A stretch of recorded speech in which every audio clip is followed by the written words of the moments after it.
Então, agora que a reforma trabalhista está aprovada, ou pelo menos só falta a sanção do Michel Temer, vamos conversar sobre 3 pontos agora que já está basicamente consumado, né? Que são os pontos centrais para a gente ver sobre a reforma trabalhista, que é, bom, então quando é que o desemprego vai começar a baixar? Né? Isso foi feito para gerar mais emprego, dar mais segurança jurídica, etc. E daí, quando é que vai funcionar? Segundo, quais são os pontos principais que a gente pode elencar aí, que são centrais para a reforma e que vão ajudar muito? E terceira, a questão específica do imposto sindical. O que pode possivelmente acontecer e vamos por aí. Primeiro, quando que a gente vai ver resultados? A reforma trabalhista foi feita para dar mais segurança jurídica na hora de contratar, para dar um pouquinho mais de liberdade de contratação e ela vai entrar em vigor, ela deve ser sancionada aí nas próximas semanas, basicamente, nos próximos dias, até esperaria, e ela deve entrar em efeito em setembro, outubro, é isso? Porque uma lei ela não pode entrar imediatamente em efeito, tem umas tecnicalidades aí, eu não vou entrar nesse jeito que é chato, mas o ponto ela não vai entrar em vigor imediatamente, então a gente vai ver provavelmente os primeiros grandes efeitos disso para as contratações de Natal, eu diria. E tem muitas empresas, eu conversei com algumas pessoas, inclusive, que elas estão falando, olha, a gente já está fazendo as entrevistas e fazendo todo o processo seletivo, e daí a gente vai saber o dia que a reforma trabalhista vai entrar em vigor, digamos, 2 de outubro. Então todo mundo desse processo seletivo vai ser contratado no dia 3 de outubro, para já valer na nova lei, para já estar tudo certinho, tudo mais seguro, ok, muito que bom. Então tem várias empresas que já estão com o canhão pronto para disparar nesse sentido, elas só estavam meio que esperando a coisa se confirmar. Então, tem esse fator, contratações de Natal também vão ser mais afetadas por isso. Porque é uma mão de obra mais simples, mais insegura e com várias práticas no meio que podem gerar uma certa insegurança jurídica, mas agora com a reforma não.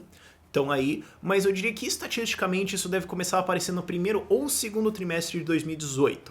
Até você ter de fato alguma variação estatística que você pode olhar e falar, pá, tá aqui, a gente pode ver que isso de fato aconteceu. Assumindo, é claro, que a gente não tenha nenhum evento econômico internacional que afete isso, o que eu tô sinceramente preocupado, para quem acompanha o canal sabe que eu venho falando muito disso, mas eu acho que aí a gente vai começar a sentir, e provavelmente ao longo do próximo, talvez, ano ou 2, empresas internacionais voltem a estudar contratações, voltem a fazer isso num nível maior, porque agora elas percebem que isso facilitou a vida. Então, eu diria que tem um efeito assim, médio prazo, 6 a 12 meses aí, para realmente ter o primeiro choque e depois um segundo choque em 2 anos. Agora, quais são os pontos principais para você entender, para você poder defender, para você poder explicar a reforma trabalhista? A primeira coisa eu já falei aqui, que é segurança jurídica. O que a reforma trabalhista fez, em grandes aspectos, é simplesmente tornar legais certas práticas que já eram feitas, como assim práticas escravagistas, abusivas, exploratórias, regressivas, como por exemplo fracionar férias.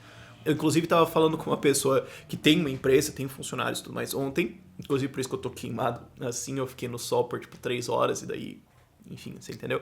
A gente tava falando disso, e daí ela falou, mas daí eu descobri que daí vai legalizar o fracionamento de férias, e a gente sempre fez fracionamento de férias aqui, já tem tipo 5 anos, e eu podia ter tomado vários processos trabalhistas, é só que ninguém fez isso, porque eles são legais comigo ainda bem. Então assim, é uma prática que já acontece, trabalho 12/36, você trabalha 12 horas e descansa 36 horas, são várias práticas de horas de trabalho, etc, que já aconteciam, que agora vão ser, olha, agora você não precisa se preocupar que você vai tomar um processo gigantesco na sua cabeça porque você não fez essa coisinha boba aqui, entendeu? Então isso é muito central para reduzir custo de litigação. Isso é uma coisa muito grande em empresas grandes. Você tem um departamento inteiro com 3, 4 advogados trabalhistas só para se defender de treta. É bizarro, então você consegue cortar esse custo. O que vai ter de advogado trabalhista se ferrando nos próximos anos? Nossa senhora, vai todo mundo para as outras áreas. Eu tava conversando isso com o advogado outro dia. O cara falou, todos esses advogados trabalhistas agora, que ganhava dinheiro em processinho besta, porque o meu patrão me fez usar um boné, eu tô sendo explorado, meu Deus, eu quero um processo de 1 bilhão de dólares, entendeu isso? Isso aí vai acabar. Mas essa segurança jurídica é muito boa em cortar esses gastos e também dá mais segurança para você contratar alguém, porque você sabe que você não está contratando um gigantesco risco de falência da sua empresa ao contratar alguém. especialmente quando você vai fazer uma contratação, por exemplo, para Natal, que às vezes tem mais horas, é um pouco mais estressante, é um trabalho temporário, etc. Então tem mais chance de você contratar alguém que vai tentar simplesmente fazer corpo mole e se aproveitar da sua empresa, o que é muito comum, na verdade. E a segunda coisa central aí, vamos colocar só duas coisas para não ficar muito pesado. A segunda coisa central é a ideia dos acordos coletivos do acordado prevalecer sobre o legislado. O que é muito bom. Olha, os funcionários querem fazer um acordo assim, específico com o patrão. Tudo bem. Tem certos limites pro acordo coletivo de maneira geral. Eu gostaria que o acordo coletivo tivesse superioridade sobre o legislado sempre. Então, se todos os funcionários da empresa resolveram que eles não querem trabalhar por CLT e simplesmente receber reto um valor diferente e eles fazem a contribuição que eles quiserem porque eles quiserem, tudo bem. Eu não teria o menor problema com isso, inclusive isso seria um puta avanço, mas enfim. E isso é uma coisa muito boa, especialmente para empresas de médio porte, eu diria, porque você vai ter ali 20 ou 50 funcionários, alguma coisa assim, e você consegue acertar coisas melhor ali, porque não é o ponto tão gigante em que as cabeças da empresa já desconhecem totalmente os funcionários, tem uma relação ali, mas o número é grande o suficiente para algum acordo sobre alguma coisa pequena ser financeiramente relevante para a empresa. Então, nesse ponto, eu acho que, especialmente, não que não vá acontecer na pequena e nas grandes empresas, vai, mas eu acho que especialmente na média empresa, você pode ter vários acordos aí que vão cortar gastos e vão melhorar a vida de todo mundo, e a gente vai ver isso acontecendo ao longo dos próximos meses, talvez já tem empresas já que estão se posicionando para vir essa lei e já chamar reuniões, talvez ao longo do próximo ano ou dois, vendo os exemplos de outras empresas, ideias que vão surgindo, os outros começam a copiar. Isso é um processo muito de livre mercado, certo? Alguma empresa entra num acordo coletivo para melhorar, eu nem sei conjugar um exemplo agora, mas para melhorar alguma coisa e alguma outra empresa olha e fala, isso é uma boa ideia, é bom para os dois lados, vamos propor aqui, e isso vai sendo copiado ad infinitum. Então acho que a gente vai ver nos primeiros meses algumas mudanças significativas, e ao longo do próximo ano ou dois, as cópias desses acordos sendo implantados e começando a ser recomendados às empresas, as associações de empresas e sindicatos, os sindicatos honestos, né? Começando a evoluir nesse sentido de o que a gente pode fazer com essa nova lei, certo? Agora a gente tem essa nova regra do jogo, quais são os novos jeitos inteligentes de jogar com isso? Isso vai ser muito legal em trazer mais liberdade de negociação, mais liberdade de contrato para contratação, para trabalho de maneira geral. Eu gosto muito dessa ideia, embora ainda essa ideia do legislado, do acordado prevalecer sobre o legislado ser limitada nesse aspecto, e ainda fazendo um recorte para dentro disso, é a ideia do acordo privado, do acordo entre um funcionário e um empregador, porque isso é o acordado prevalecer sobre o legislado. Mas olha, na demissão, no acerto de contas, a gente assina alguma coisa e está assinado. Cara, isso vai ser corte de gasto com advogado, corte de gasto com incertezas, corte de gasto com... Olha, eu poderia ter que te pagar 70 mil reais, digamos... Não, 70 mil reais é uma ação grande. No Brasil, a gente teria que pensar numa coisa, uma ação de 10 mil reais. Mas isso aqui a gente vai litigar por 2 anos. Eu posso te pagar assim 8 agora, que tal? Você pode fazer esse tipo de acordo, você pode fazer esse tipo de negociação, o que é extremamente positivo porque ajuda os dois lados. Então isso vai ser muito bom, especialmente agora quando você vai ter uma maior rotatividade da força de trabalho por causa do Natal, né? Agora eu sei que a gente está em julho, mas essa lei vai começar a valer setembro, outubro, eu acho.